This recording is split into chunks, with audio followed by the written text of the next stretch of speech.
Good day to you. My name is Tony Ballinger from the Fighting Men of Rhodesia YouTube series. My guest today is Barry Mulder, who was an assistant district commissioner in INTAF. So that sounds like quite a long career to get up to that level. Barry, welcome to you in good old South Africa. And what's the weather like over there? It is darn cold today. All It's hot. right. A bassinet. No, it's ridiculously freezing. That's why you got a python around your neck there. Yeah, Yeah. it's in this area, the seaside. I live about 2 kilometers from the sea, and it's the weather is not the same as the weather report. Well, if I could turn my camera, which I'm not going to do because I'd have to pick up my whole laptop, but we've got a good typical English day. It's totally overcast and it's been raining all night. So how wonderful. I'm convinced, quite convinced one day that with the massive immigration to this country, we're actually going to sink below the waves one day. But Yeah, we'll see. wait. Yeah. Anyway, good to have you on board, Barry. Thank you for volunteering. You're one of the few that have wished to do so. It's getting hard for me to recruit people, actually. So I hope that comment makes someone have a bit of a conscience and come forward. Um, we haven't had a story from Special Forces for a while, so guys, I know you don't like talking, but please come forward. Barry, tell us a brief overview of where you come from, what you did, and how you eventually got into INTAF. Yeah, I was born in 1949. My mother was born in Rusape in the 20s, and my father was born in Salisbury. Um, I They got divorced in about 55, and I lived with my grandmother, and I have a sister who's passed away in Australia some years back now. And I lived a lot of time with my grandmother, who was a well-known nurse in 2 world wars, and a lot of Air Force guys used to board with her, and that's where my mother and her two sisters ended up marrying Air Force guys. I moved to Karoi when my mother remarried, and grew up on a farm in Karoi, um, and went to school at a little village in Karoi where we didn't even have a uniform in those days until they designed a tie, etc. A lot of people from Kariba were at the school as the dam was being built. And in 1961, I went to St. George's, started at Hartman House in the Standard 5. And during that year, I was adopted from an Abbott into a Mulder, which caused some consternation because we had to change all the labels that one has on one's books and clothing. And I actually still got stuff that's got my old name in it. Anyhow, went through St. George's right through to O level, which I failed along with a few others. And after a serious meeting with my stepfather, I managed to pass and then did A levels. I did my A levels in June of 68 as a test and passed, and decided to leave school, much to the delight of the Jesuits. The Jesuits were wonderful people, and I have no regret being educated by them. I just found sometimes their discipline didn't agree with my idea of discipline. However, I left school and started work at the Farmers Co-op in Karoi, where I met a lot of the farmers and their sons and a few daughters. And I wanted to go into the army, but my parents said, no, you're going to university. So I'd been sent to a vocational psychologist who said I should be a social worker, which quite honestly was a lot of rubbish. But anyhow, off I went to Rhodes University in 1969, and drank my way through the first 2 years.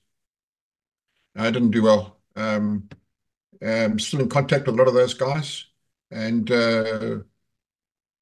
decided to pull out in the beginning of 71. And I went up to Joburg to find work. And a friend of mine met me at the station and said, look, I bought you a ticket to Switzerland. We're leaving tomorrow. I didn't check if it was a return ticket. I didn't check if one was allowed to travel. I just went. Got to Switzerland, and I wasn't allowed to go any further because the Rhodesian passport was not very valid. So I applied for asylum at the British Embassy in Zurich, after meeting some weirdos hanging around the Zurich Zoo, a lot of American draft dodgers and people like that. And a couple of Brits who said, no, you'll get a passport. And 4 days later, I had a passport, which I then traveled to England on, worked there for a while. I found it tough, and very, very rough, I would use the word. Yeah. A lot of drugs around, and so I made sure that I didn't get involved in all that.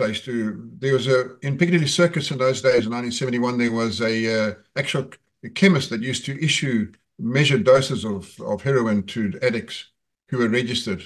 And Mm-hmm. I ended up helping some of them and realized I got to get out. So I got out, managed to raise some money, and arrived back in Rhodesia with 5 rand, which an air hostess gave to me because I got on the plane with nothing. Yeah.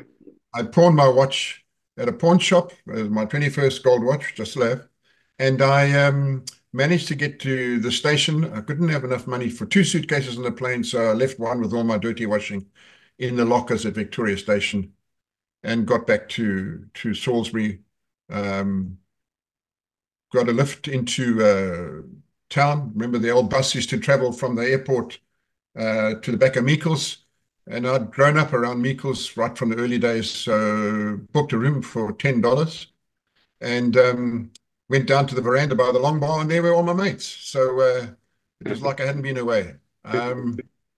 I hadn't told my parents where I'd been, so I was quite unpopular. When I phoned the farm, I said, "Hello, it's Barry." And my stepfather said, "Barry who?" Which I took umbrage at. But anyhow, I then met a couple of guys, tried to join the police. My eyesight was a problem. And a friend of mine said, "Why didn't I join internal affairs?" So I didn't know much about internal affairs, but he was a guy called Andy Sainsbury, who had actually been at Saints for a while and then ended up at Mount Pleasant. And so I went in, and my hair was too long, and they don't employ people with ponytails. So I didn't get the job. I went and had a haircut, borrowed a tie, and the next day I got told I was appointed and was going to a place called Gutu. And WTF, where's Gutu? Um, Went home to the farm, did my apologies and all the things that one does when one's been away without permission, and had to report to the Salisbury railway station at the RMS depot, if you remember those old trucks, and just ask for the Gutu truck, and the guy will show you what to do. Well, got on the truck. I said, "Will you show me where to get off?" "Yeah, don't worry, Wood." And sat amongst the post bags and the chickens and a couple of bags of meal, and off we went. Enkeldoorn stopped in there. Mvuma, where's Mvuma? Never heard of Mvuma. And then suddenly the gear changed down, and there was a little turn off to the left, and he said, "This is it, but this is where you're going." So I got out. He said, "Somebody will come along just now." And so seriously, in November in the heat, I stood there with my case, a couple of safari suits, some old socks, and I didn't know what the blazes was going on. Land Rover appeared out of nowhere with 2 district assistants, black guys, 2 corporals, opened the door, and I gathered that I've got to get in the middle. And off we went, came to a farm gate. They opened the door. I got out, opened the gate. I'm a farm boy, I don't mind. And ended up in Gutu, which is about 47 kilometers inland from the main road to Fort Vic. The road is tarred right outside the office because it was built in time for the King's visit in 1947.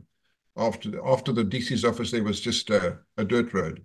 Got shown the district secretary, taken to see the boss, who was a wonderful guy called Bob Menzies, MA Oxford Honours, and welcome and all that sort of thing. And the house that you're living in is up there. Just grab your case. And I walked to the house. There's no furniture. There was a stretcher there that I borrowed. In those days, there were no furniture in the mess, and that you got $100 the next day, and you went and bought a bed or whatever. So I bought from a policeman's wife, and a table and a gas lamp, no electricity. And that was it. And the boss said to me, "You've done okay. You opened the gate, and the corporals reckon you're going to make it." So that was my testing. And I had a wonderful time. Um, I I spent quite a bit of time in Gutu from November until I was called up in 1973. And it was the greatest place to be, in terms of it's got a lot of chiefs there. A lot of the RAR came from there. I was well trained, I believe, by the boss that was there, and some of the guys who were there, and some of them became DCs later. One or two, actually, the guy's place I took ended up and went and joined the Scouts. But what I learned was, and I'll read a bit of it. Some of the duties. So internal affairs started back in 1896, where the first commissioners, as they were called, were appointed by the British South Africa Company, and their role was mainly to administer the country, black and white, in various statutes that were slowly being introduced. The law of Rhodesia was the law of the Cape in 1890, and so the Constitution was built on the same basis. And the commissioners were set up to administer, basically in the beginning, Matabeleland and Mashonaland, and slowly develop districts, as well as gather information on minerals, agricultural potential, and things like that. And that led right up through to the First World War and after, and then up to the Second World War, where a lot of black guys from internal affairs, as well as district commissioners and that, were the nucleus of the King's African Rifles, as officers and that. And after the Second World War, those guys, the King's African Rifles carried on, and we, as you know, we called it the RAR later. And a lot of my guys that I had in Mount Darwin were ex-Malaya. My one sergeant major was had been in Kuwait, and none of them liked rice. They had too much rice in Malaya, as they called it, and so rice was not a part of their ration. But to give you an idea of the sort of duties that we did, we were responsible for the administration of both black and white areas. And if I take, that was registration certificates, the old Situpa. We did marriages, the district licenses, social welfare, identity documents, clerk of court duties we had to do as well. And that part faded away. Lotteries and gaming law, firearms certificates, civil courts, uniforms, recording of minutes. We had to develop local councils, we're self-governing councils, very often set up under a chief's area. I remember Chief Chitso, who's ex-RAR, used to have a flag raising ceremony every morning at 8 o'clock, and if you were late, he suitably chastised you, as was his right. There was the urbanization of the areas. Remember, in a place like Gutu, you have many, many white farmers, and then a huge swath of tribesmen. Some of them never seen a white guy. I did a foot patrol down in Yazidzi Duvuri, and those kids and their parents had never seen a white guy. And that was, Mr. Mulder, here's $20. You use it to do a walk from here to here on the map. I'll pick you up there in 2 weeks.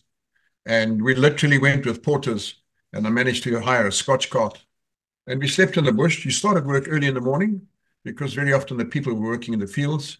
And by midday, they'd had a fair swear of African beer.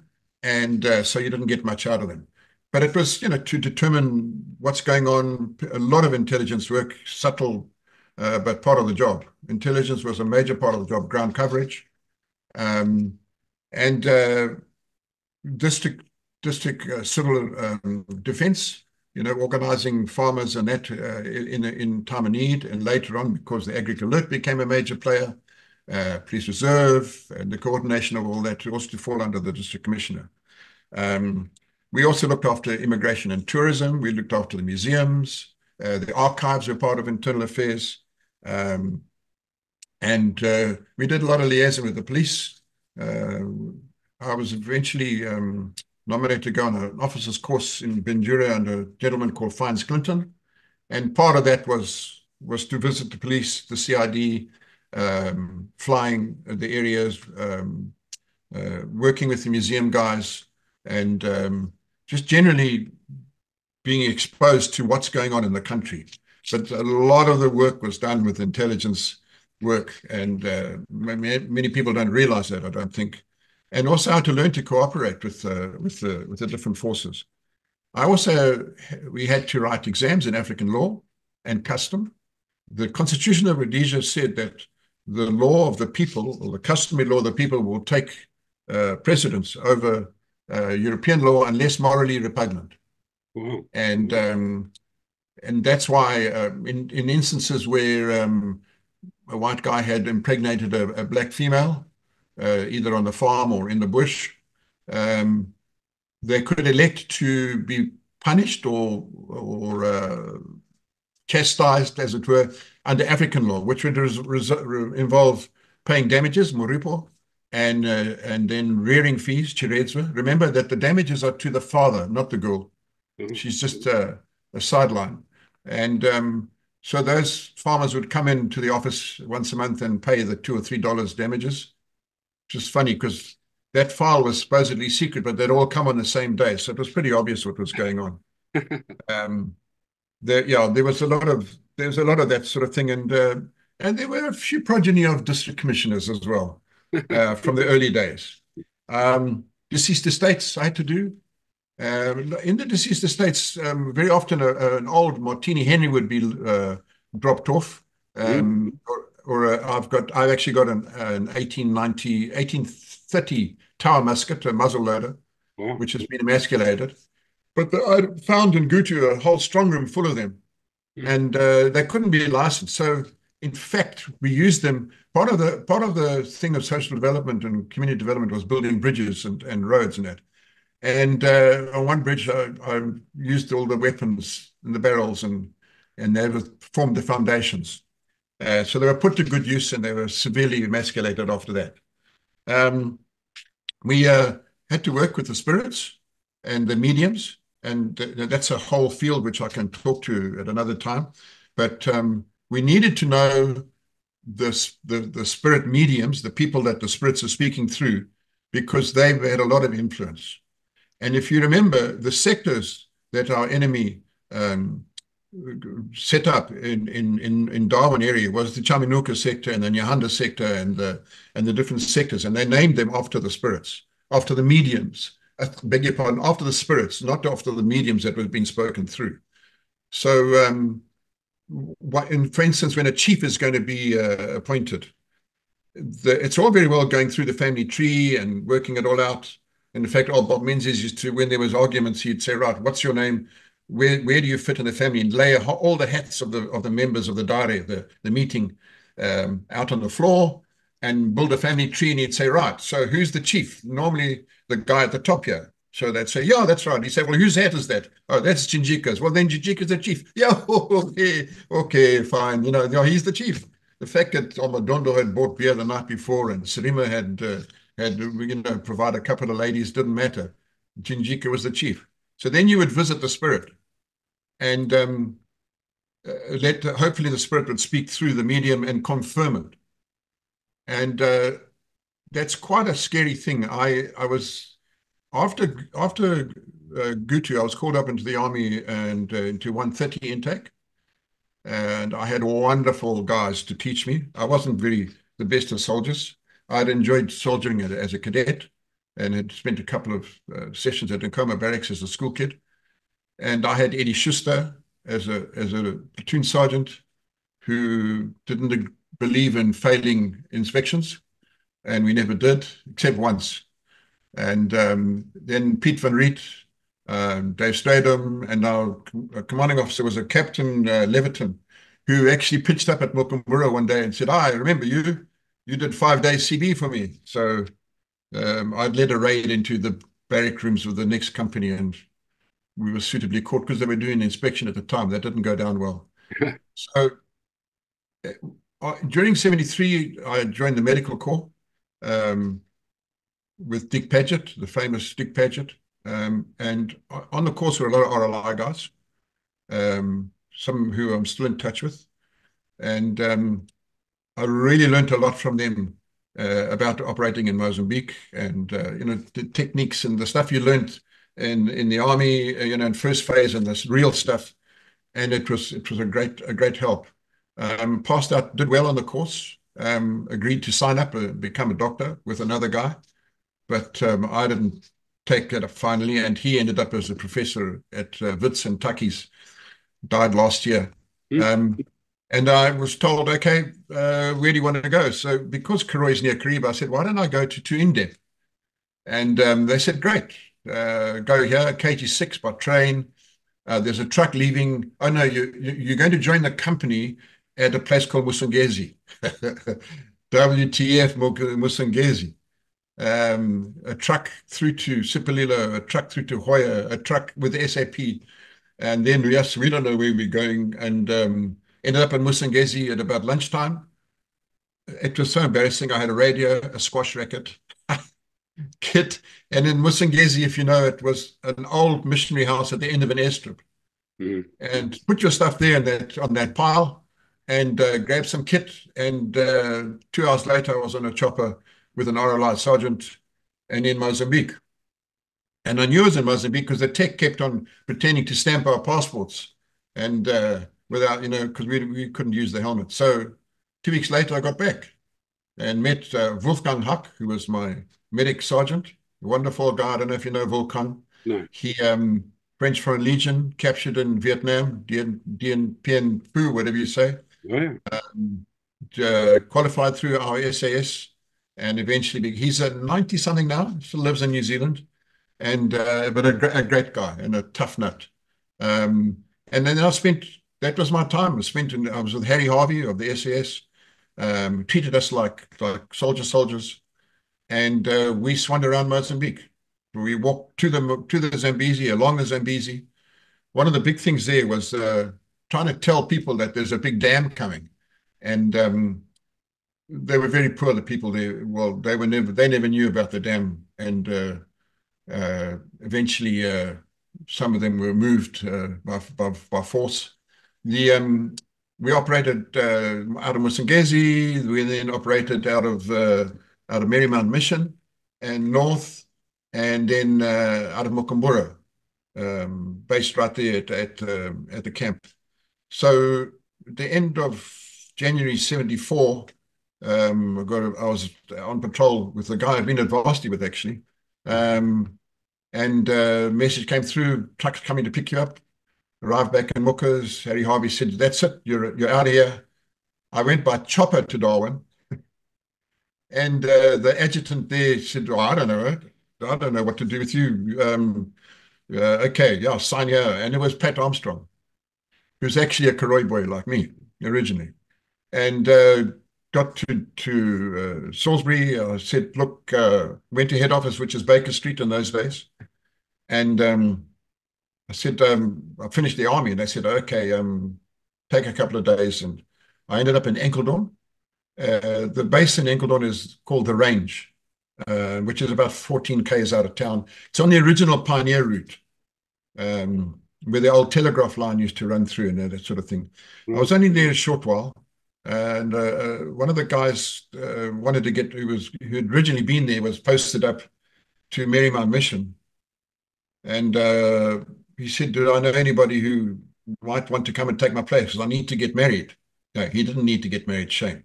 He wanted to get married. I said, look, I'll do it for 3 months. So they said, fine, you've been there, you know the place. And I've got a lift through to Salisbury. Oh, no, I had a car by then. Yeah, I had a car.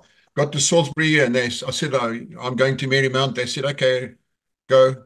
I said, but I need transport. They said, well, go in your car. I said, haven't you heard about a place called Chesa and Rishinga? And, there's landmines there. Oh, okay. So anyway, I ended up in Darwin. I knew I could get a lift. And one of the DOs there had been my DO in Gutu. The DC was Jim Latham, the famous Jim Latham. And I parked my car under a tree, and I went off to Marymount Mission with an SAP convoy, which wasn't very clever because they used to go on Friday for a rerun and then get ambushed on Friday afternoon because they would leave too late from Darwin to get back to Rishinga. Anyhow, I got to Sambo where I met the DC, and I said, I'm here to go to Marymount. He said, no, you're going to be taking over here. A guy called Mike Shalowski, a Cranbourne guy. who was moved to Mulder, and I'd met Mike when I was at Marymount in the army, and Mike died in a stupid accident directing two Pumas in the dark, and uh, got taken out in the crash, as it were. So I ended up at Rosambo Mission, which, if you know, Rosambo Mission was a mission. It was just a school with some houses. My house was a tiny little place shared with the DC and another guy, a primary development officer, the guys who did the pioneer work, as the police would say, in building and that sort of thing. And my door was about 40 meters from the hard standing where the choppers would park. And that was Rosambo Mission, where WTF is Rosambo Mission. It's in the middle of nowhere. What year was that, Barry? That was the beginning of middle of 74. So no weapon. I had a couple of men in overalls with 303s and 10 rounds. It was a disaster, and INTAF did not know what it was doing. And with due respects to the boss, nor did he know what he was doing. He had hit a landmine a couple of weeks before, and it was more the offense against the district commissioner's role that he was offended by. Anyhow, I stuck it out, and I've always been a friendly guy. Went across the police. Hello, how's that? They got a weapon for me. They lent me a weapon, and still mates with a lot of them. Worked with the ground cover guys and everything like that to get to know. And in those days, there was a lot of, let's call it, jealousy between the different units. So you didn't talk to those guys, or you didn't share with those guys, when the whole point of the sharing was to get the intelligence going, get the pictures, and you didn't swap informers, but you pulled it together. And we all needed to learn that, and we needed to jack ourselves up. Anyhow, I then started complaining about ammunition and weapons and everything. I mean, SAP used to call me and say, "We've hit a landmine. Do you want the radio?" So that's how I used to steal tires. I used to steal cement. I used to do anything to get going. I had primary development officers building the keeps. There was one at Makossa, which is where the Missouri becomes the border, in Mozambique. Marymount, and a place called Magoa, which I don't know why it was there. It was just in the middle of nowhere. And then at Rishinga itself, we started building a district commissioner's station with houses and everything like that up in the rocks. Across the valley was the SAP camp, which was a brick building with a swimming pool, which looked funny after a mortar landed, didn't it? But anyhow, and the SAP were there for a while before they were, generally moved out of the country. But it was the area was badly run and planned, as far as I'm concerned. And one day, a chopper pilot who I was at school with, who lives close by here, stopped in and said, "What are you doing here?" Anyhow, he said, "Would you like a lift into town?" Which you do, I mean, you hitchhike helicopters. So I said, "Look, I'd like to catch a lift with this guy." Landed near Darwin, got me out because he wasn't supposed to be giving me a lift, and took my car, and I went to head office in Baker Street, and I said, "This is what you guys are doing is ridiculous. We're not training men properly." Lionel Dyke, the famous Lionel Dyke, was already training guys in Darwin and doing a brilliant job, and I inherited a lot of those guys later. But they said, "What?" I said, "I need ammunition. I need weapons. I wouldn't mind a radio." Tony, I was doing things like taking payroll in a Land Rover on my own, past Marymount Mission to Makossa, and on my own, because I had to pay and also bring back two guys to go on leave, the R&R and that sort of thing. And I used to wear a Stetson, a big black Stetson that I bought in Gutu from an old man called Jimmy Mallis, who taught Ian Smith to fly. And he was there in Gutu running a little Greek store. And he persuaded me, I paid it off over 2 months, to wear the Stetson. Well, the Stetson nearly got me into trouble so many times. So one time there was a lot of shooting going on. I came around the corner, and the police ground cover guy had been ambushed. And I helped out a little bit and then carried on and paid. And when I got back, Colonel Peter Brown, the 4RR, hey? Or 2RR. Amazing guy. 4RR. Amazing. He'd reacted in a chopper. And he said, you bugger. He said, you the man with the hat. So I said, oh. He said, well, that's the reason of the ambush, because they knew you were coming. And they had captured two of the guys, two youngsters. And so I was, Special Branch suggested that I don't wear the hat for a while, but which I put it away for a while. So yeah, it was really badly organized and run. And I said, look, I want out. This is ridiculous. I didn't offer to go back to another station. It was too exciting to do what I was doing. And so they said, no, okay, look, why don't you go downstairs, have a bite somewhere? I think it was only the Wimpy in First Street in those days. And we'll see what we can do. I got back after lunch and they said, look, please withdraw your resignation. There's some boxes of ammunition, 303 and 762, downstairs in the district assistant's office. It was a senior sergeant, district sergeant major. And I said, yeah, but how do I get it there? They said, well, you've got a car on government loan. So I said, yeah, but there's a place called Chesa. Oh, okay. So I stormed off and went downstairs and spoke to the sergeant major, who was a wonderful old gentleman. And I said, you got my ammunition? Yeah. And I said, these 6 Land Rovers here, what are they for? No, they're all mine protected grey Land Rovers. No, that's for people who visit Chickaruby or go out to stations. I said, oh, good, I'm on my way there. And I put the ammunition in the GLL 1210 was its number. And I drove to Rosambo in it. I didn't make it to Chickaruby. And about 2 weeks later, a special branch came and said, this vehicle's on the stolen vehicle list. I said, what vehicle? They said, no, it's funny. We can't see one either. And I drove it, and it was taken over from me right up into 1980. It went all over the place. I just had to go and fill up at weird stations and pretend that it was another number. But that's how I got vehicles. So I took, and I took whatever I could. Within reason. I mean, I'd find out when guys are going on R&R, and I'd go and raid their camps or their station and take cement and things like that. But that's called survival. And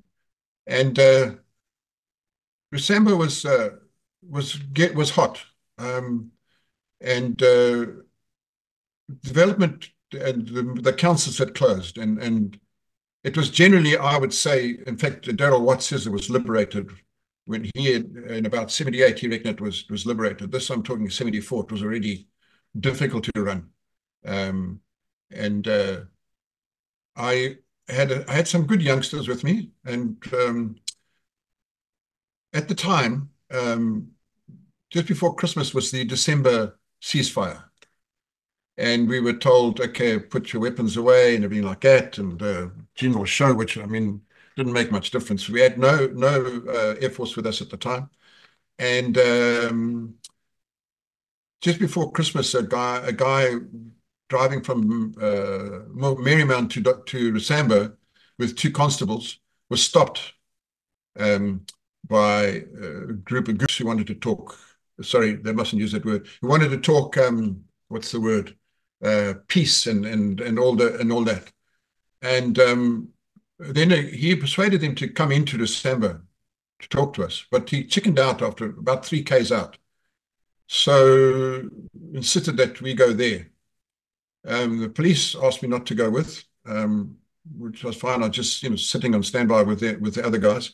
And in the meantime, a very senior policeman had been informed back in ComOps and was on a plane to come through.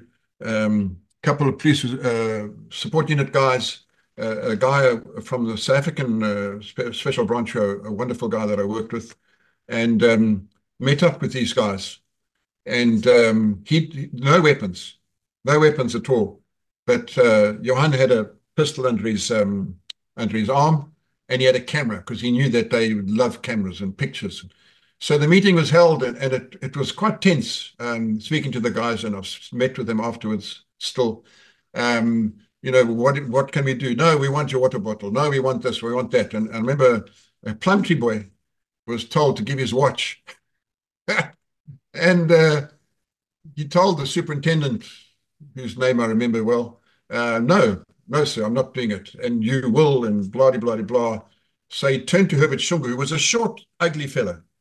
And he said, He said, "Why are you so effing ugly?" So he said, "I'm a gorilla." He said, "No, you're not. You're an effing monkey." Well, then the trouble started, and they were both short little buggers. Anyhow, um, everything went off, and we agreed to meet later, and he'd come into my camp and meet me and everything like that.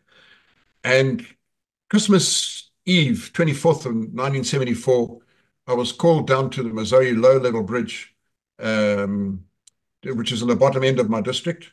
And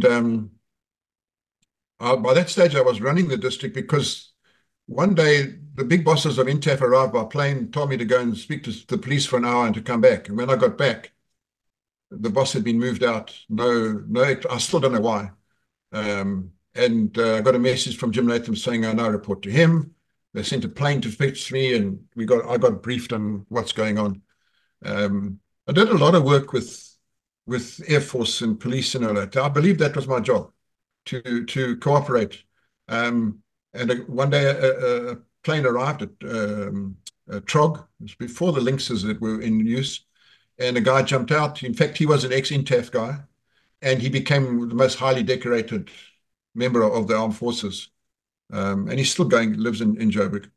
And he gave me a strobe light, and he said, "Tonight at 11 o'clock, switch this on. Don't ask questions." So that's exciting, and hung around 11 o'clock. There's a hell of a lot to do at Rusamba at 11 o'clock. And switched the light on, and Special Branch came down and said, "What are you doing?" I told them. They said, "Okay." And we stood, and then about 3 or 4 minutes later, the sky lit up about 20 k's away as the Canberras dropped 1,000-pounders on the site that the scouts had found. Wow. And what a hell of a mess, but no kills. But that was the sort of thing I would do. Come with us, let's go here, let's go there, do you want to join in, and that sort of thing. And it was really good for my guys to learn as well. By now we were getting better weapons. We still had no radios. I operated without radio most of the time, right through to 76, end of 76. So on that 24th of December, 4 SAP bodies were found lying by the Missouri Bridge.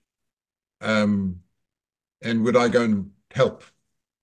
Seen. By then, some RLI guys had arrived by chopper, and there was just no explanation. There were these 4 bodies that had been slaughtered, absolutely slaughtered. I can still smell them on my hands. And there was no explanation for them because nobody reported missing. So me and my corporal put the bodies in bags. I put them on, some of them on a chopper, and the pilot said, "Days don't go in my chopper, they go in a net." There was no net, so somebody went off to get a net in one chopper. And it was then decided that we couldn't find much tracks in that, and it was getting dark. So it was decided the choppers to go back to Darwin, and would I take the bodies, meet the bodies back at Rusamba, which wasn't far. The massive airstrip there, hard standing in that. And as the choppers took off, me and Corporal were driving, and the chopper suddenly veered down and hit the ground, as it were. And we thought, oh my word, no radio. We're going to be in the punch up here. But anyhow, what it was, that they'd seen a white guy running in the bush.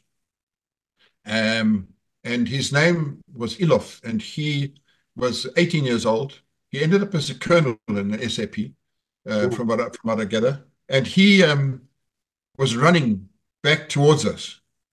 And we got through Afrikaans and English, and that we got through that. What had happened was that they had left Turco to go to Rushinga station to meet up with buddies for Christmas. Never booked out, never announced that they were on their way to Rushinga, so they were never missed. And Shungu stepped out in the bush, did the same thing as he did to the policeman. Hello, he had to talk peace, but then captured them, as it were. They robbed a store that afternoon, and it was actually in the sitrep. But I remember that it was SAP raided the store, those buggers. So what they did was that they then decided they're going to take these guys back. There were 6 of them and a black Rhodesian policeman. as interpreter, and a constable. And they were going to go to Mozambique with them, the vehicle and everything. And when they got to Missouri Bridge, it was covered in brush and trees, and they couldn't get across. So the constable heard them saying, let's just shoot them. So he shouted it, run. And the four older guys ran through the branches and everything like that, up the bank on the far side, and then to try and get around the road, turned around to the to the left, and they fell there. Ilof jumped upstream and ran in the water and got out and ran, and then a guy called Grobler and this constable jumped downstream. And Grobler was wounded in the arm, and we never found the black policeman. No. So Christmas Day, so now I knew the story. Christmas Day, I was having my cornflakes on my desk, and I looked at the airstrip, and there was an SAP guy running on the airstrip, no shirt and all that. I thought, wow, that's stupid on Christmas Day. Anyhow, I realized it wasn't my mate. It was a blonde guy, and I thought this must be the survivor that we were going to go, be looking for. It was early in the morning, and he had an old black guy with him, who I told to get out of here, don't be seen. And I'll never forget it. He came rushing over. I said, hey, come this way and whatever. And he said, Merry Christmas. My name's Grobler. I've been shot in the Falkland arm, he said, hanging there. So there was RAR guys there with Major Slachter, who I'd been at school with. And we explained to him that his mates had gone. And the special branch guys sorted him out and picked up Jen, but he had blisters on his shoulders. He was in a bad way. The thing is that the night before, when I got back to my base, the bodies were in 4 body bags outside my house. And I was told a Dakota was coming. Anyhow, it landed, and it was a transport vehicle, no seats in it like that. I explained it. I had 4 bodies. Have you got the coffins? They said, yeah, we only brought 2. So we loaded all 4 into the 2 coffins, they were big. And I said, and this young man here is a survivor. He's going back with you. Where can he sit? So they said, there is no seat. So it took off with him sitting on the coffins. And I couldn't believe it. Anyhow, there was things done later about it. But that was Herbert Shungu, the beginning of his reputation. Yeah. And we carried on. The war started again, literally, that day. And in February, I was working with a youngster visiting a village that I'd picked up some information about near Rishinga itself. And when we got to the village, it was deserted. And the guy with me, the corporal, he was wearing a mask because he was from there. And another young national serviceman was with me who after that said, bugger that, and he joined the SAS. But corporal just said, no, there's nothing, something's not right here. And then we realized that there must have been a presence. So I had a lot of photographs of the area, and that you use with the stereoscope, and you can do 3D. And I had a look at the area, and found this really steep ravine running down the back of the mountain. So I went to Special Branch, and I said, look, I reckon there's a camp there. And they looked, and they chatted with the information and everything like that, and they said, yeah, it looks like it. So we went to the army and said, why don't we do a swan through it? And it was artillery guys were in. And the sergeant major was a guy who was way above me at school, and had taken me for my military driver's license back in Kariba. And he said, no, but we're leaving, to go back to on R&R. So I said, but, I can't, I'm telling you, there's something there anyhow. And he said, okay, fine, we'll go. So we planned it, and we'd go through and stop groups and all that sort of thing. It wasn't far from Rishinga itself. And we left at 2 o'clock in the morning, me with the sergeant with the mask and my dog. We all had dogs, the INTAF guys, and we hit a bloody landmine. And vehicle number 3, it was like, and I fell out, glasses lying here and this, and sergeant's mask had moved. I'm blind, say, I'm blind. And it's pitch black, and watch out for booby traps. And one injury, the guy was kneeling over the edge of the machine gun, and that wheel is what hit. So I said, are we going to carry on? Oh, but we can't clear the road. I said, let's walk. So the guys went for it and they walked, they did a sweep, but I was with the guys in the stop groups and it was a lemon. They found the camp, the guys had left. Now, so we were standing around, yes, boy, next time, all that as you do. And I forgot to mention that when Shungu killed the SAP, he kept their radio. And the radio batteries could be bought at a normal store. So we were on the radio just chatting and guys were gathering and he came up on the radio and said, better luck next time. Oh, wow. And as you know, later he killed, he was involved in the incident with John Cooey, the American medic, those corporals in the RLI. He was, yeah, he was, and he's still highly regarded in that area. Some people say he's still alive. Other people say that he ended up in East Germany in a hospital there. But he was ruthless, and he gave us a lot of bad time. Around about that time, I had a guy. In fact, you might have known him. In fact, you mentioned him in your talk. He was killed in Peter's Motel the night it was attacked in Big Falls, and he was ambushed with two of my guys, and I knew that because he arrived in the camp by himself and left them behind, and I had to get rid of him because the special branches said, "Look, this guy's a danger. He'd get things done by using a pistol in the nose sort of problem." Yeah. So I then was told, "Okay, you must take trucks. The army will be there," and they're driven through from Darwin. Around that village up near the incident, everything, dogs, chickens, mothers, everything, put them on the trucks and take them to Mukumbura, which it was a hell of a thing to do, a cruel thing to do, but it was a ruthless, we're not going to take any more from you people. And we moved them, even a few goats and chickens, left the cattle behind, down through the back of the Bullnose on the Mozambique side border, through Ambush Alley to Mukumbura, where Lionel Dyke had already built some villages. They were fenced off and there was place there for them to move into. Sort of a corrugated shelter just the top, and then they'd build their huts beneath it. But in the chaos, I left my weapon behind and I carried my fly whisk. And the bloody fly whisk started a whole story and thing about it being magic and everything like that. And he doesn't need a weapon. He's got a fly whisk. So that about 2 months later, I was radioed and told, pack up your trunk, you're going to Mukumbura. And to take over from Andy Sainsbury, who was a hell of a smart guy and bright guy and done a lot of work. And he was then on his way to Sipililo as a promotion and was killed in an ambush a couple of weeks later. But so I arrived at Mukumbura in GLL 1210. And yeah, they gave me an escort from Darwin, from the Darwin crew, to be met by John Connolly, who you chatted to, and a guy called Alan Nichols, who I'm still the best of mates with.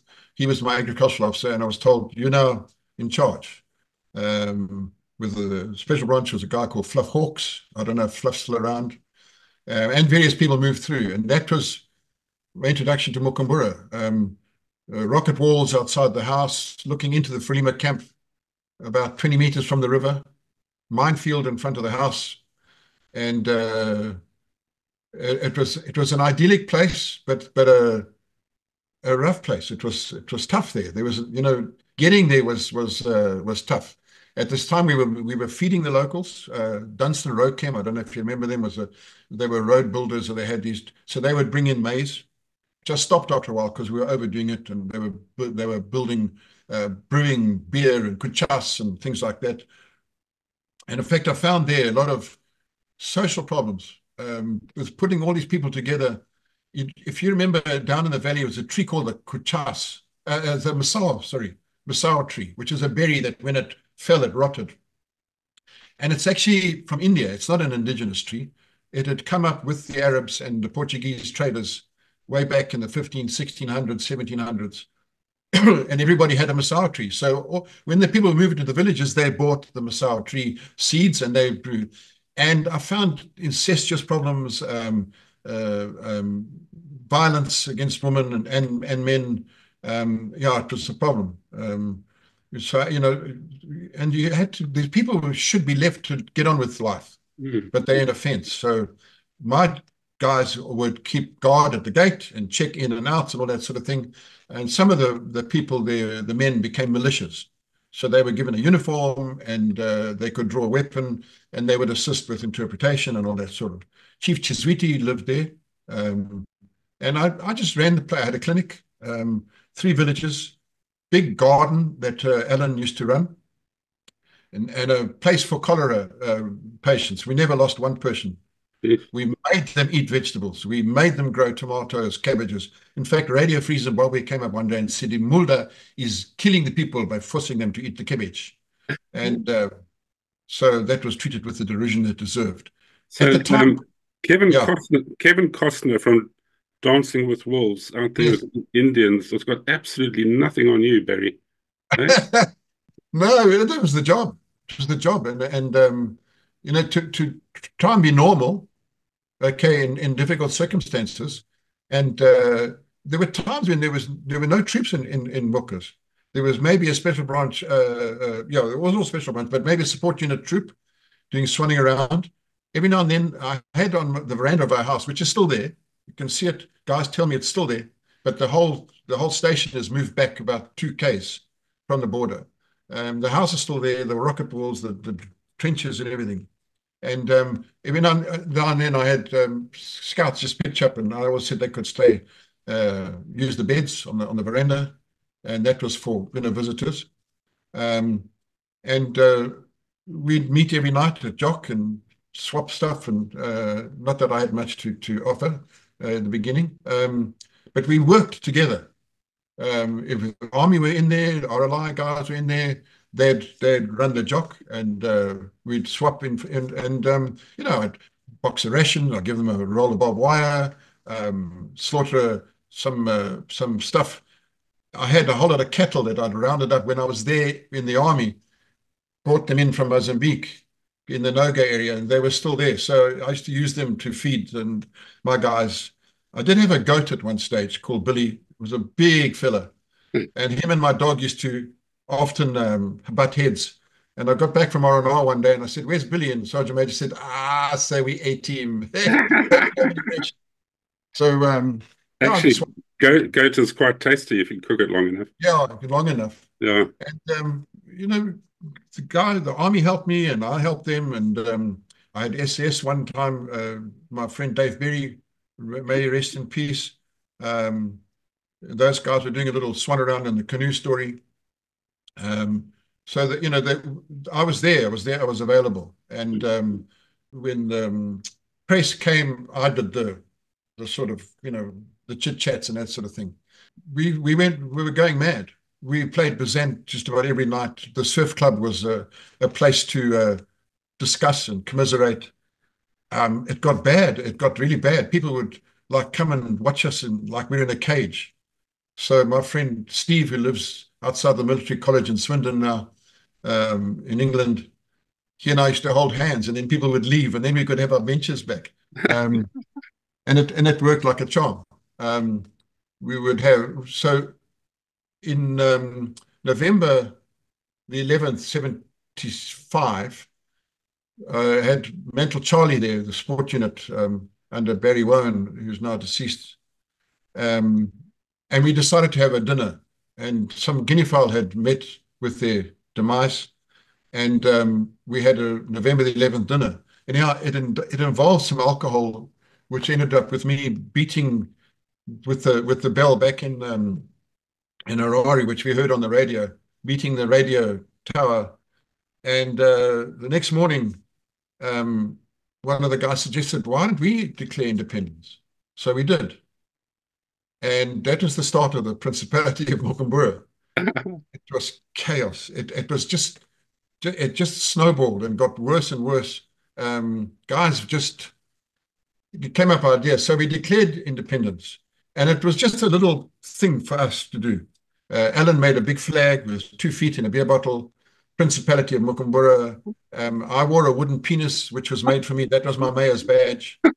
And it was all undercover. And there was a bad incident at Kaitana. So they brought in reporters, Cliff Saunders, and a guy from the RBC called Johan Meyering, who became a very good friend of mine.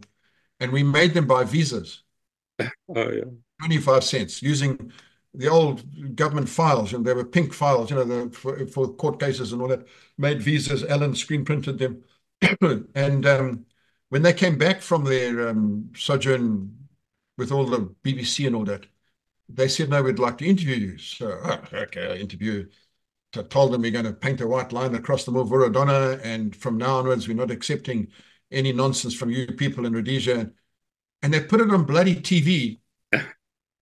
And my father thought it was serious, and he phoned some mate of his in the army and said, get a grip on that bugger. And, anyhow. So it boomed from there, and people started sending us money. Please send me a title. We sold a title, Mayor's Keeper of the Snooker Balls, Mayor's Submarine Driver. And that title was put up in the bar and could never be bought by anybody else. People knitted cock socks. There's one old lady sent them in pairs. She said, the big ones the small ones for wearing in the bush, the big ones for the way home. So, and money, just money. Please send me a T-shirt. And we made a T-shirt called Making Bacon, which was banned by the Ministry of Information and the censor. And it just got out of hand. And the people would just pitch up.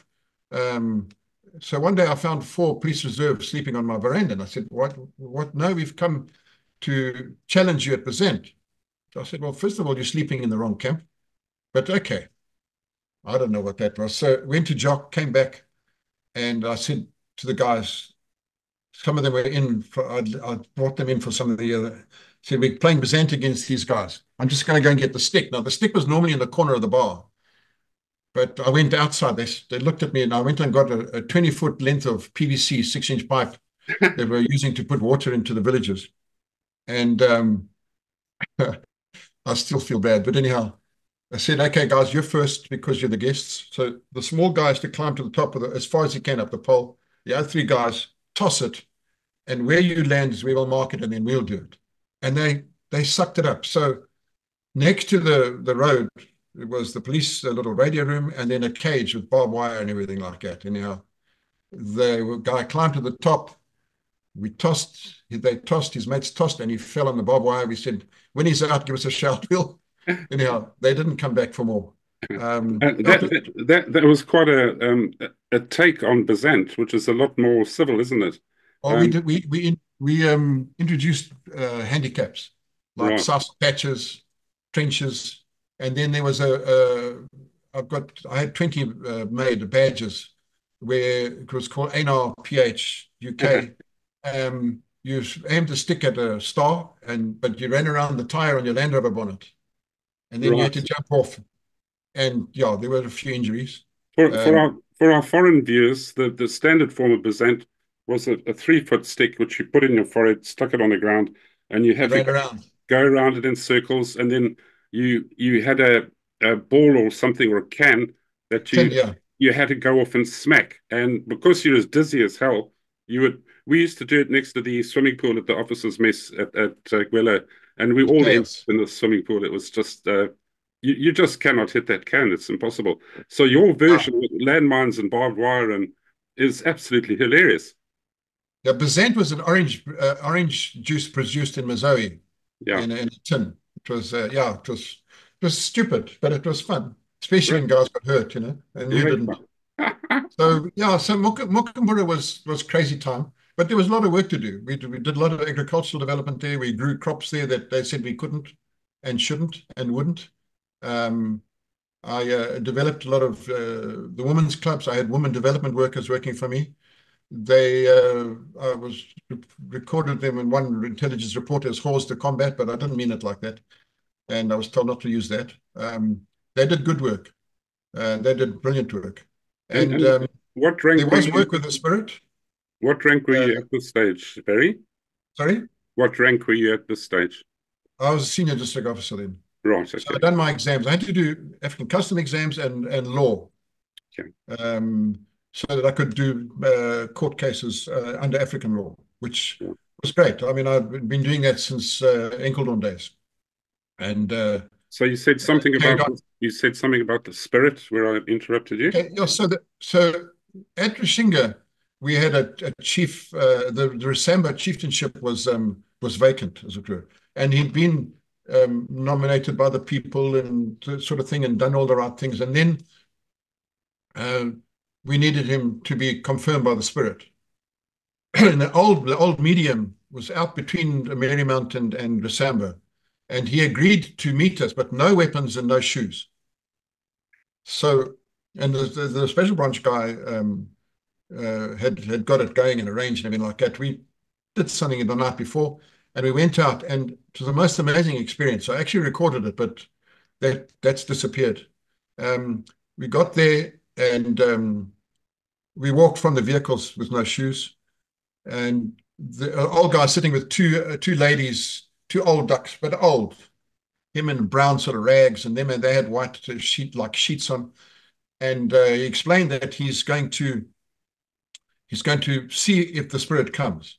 So the medium is just a person that the spirit appears. The spirit is somebody who lived maybe 300 years before, Mm. but was a Mondoro, a senior spirit, a lion spirit. And when the person goes into the trance, as it were, they even talk in another voice, and they don't know what they're saying, because afterwards they say, "What did I say?"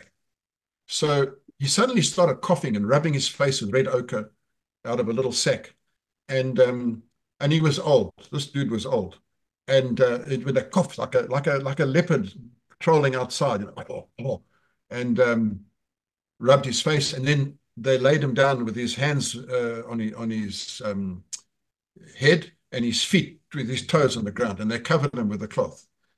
And then he coughed and he came off the ground, not levitate. He jumped off the ground.